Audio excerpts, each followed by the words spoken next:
Julius was terrific. You know, I think the shots that he made and the leadership. Look, there was a play where Ryan let a guy turn down a pick and roll when we're, you know, and I said, Ryan, and Julius looks at me, I got it. Well, it's better that way. Coming from a teammate. Come on, man, you can't do that. It's always important for you to be able to take the criticism from your teammates and not put your head down. Sometimes it's tougher from the coach because he might not say it how you want it, but coming from the teammates, I think it means more. Yeah, Julius is that guy that, you know, we can count on when we need a stop or we need a play to be made.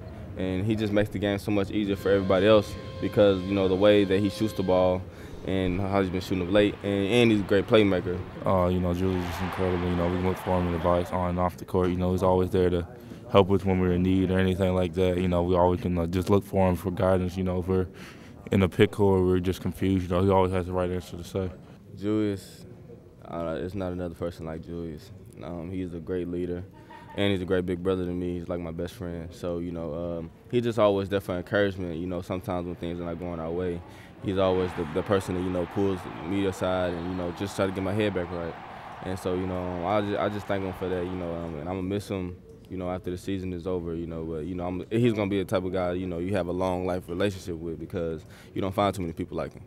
You know, they accepted me like a big brother, and, you know, we probably are the closest on the team. And, you know, like I said, like they said, I always kept it real with them. You know, I'm not going to sugarcoat anything. I don't lie. I don't tell them what they want to hear because I've been around 5 years, so I know what it takes. Those guys are really talented, and so, you know, I don't want to lie to them to hurt them. I want everything to help them.